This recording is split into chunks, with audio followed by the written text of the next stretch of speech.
Once upon a time, in a world filled with mystery and magic, there was a night unlike any other. A night when pumpkins glowed, candy poured like rain, and children dressed as heroes and spooky creatures. But this special night wasn't just about costumes and treats.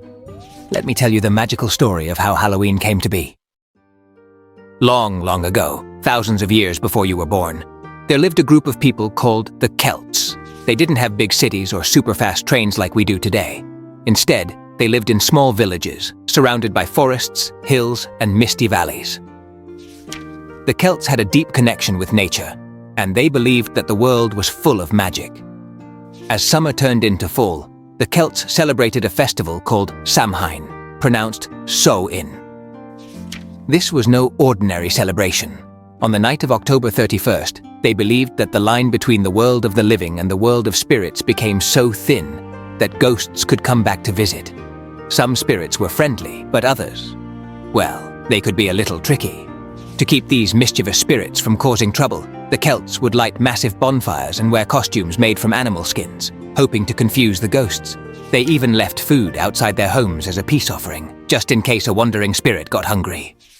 Years passed, and the Romans came along, with their shiny armor and fancy togas. They conquered Celtic lands and brought their own traditions with them. The Romans celebrated a festival called Feralia, where they honored their ancestors and spirits, just like the Celts. They also had a festival for a goddess named Pomona, who loved apples and orchards. So, what happens when you mix spooky spirits and apples? A brand new Halloween tradition. Ever heard of bobbing for apples? That's right. It started because of these festivals. As time passed, Christianity began to spread across Europe. The church wanted to find a way to mix the old magical traditions with their new faith. So, instead of focusing on spooky spirits, they created All Saints' Day on November 1st, a day to honor holy people who had passed away. The night before, October 31st, became known as All Hallows Eve. Over time, this name turned into the word we know today, Halloween.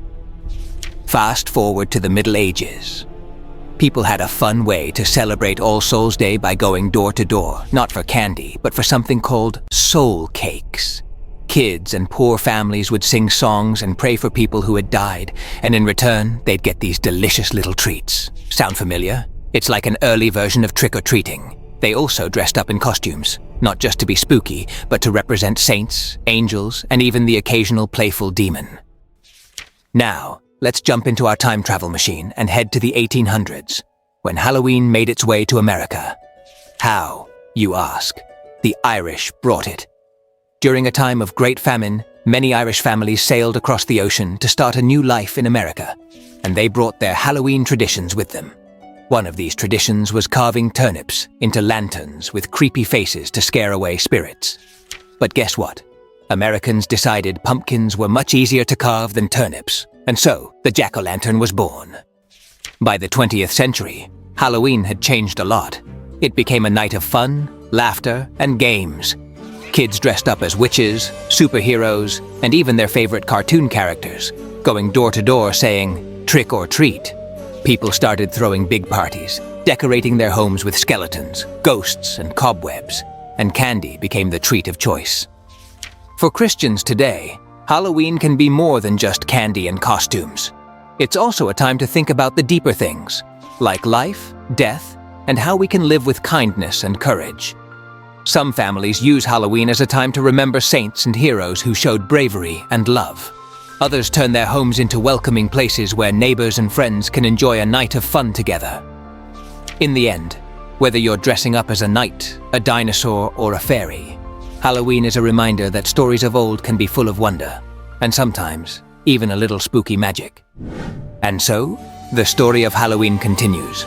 A night where the past meets the present, full of costumes, candy, and a touch of mystery. Who knows what fun adventures await you this Halloween? The end? Or is it just the beginning?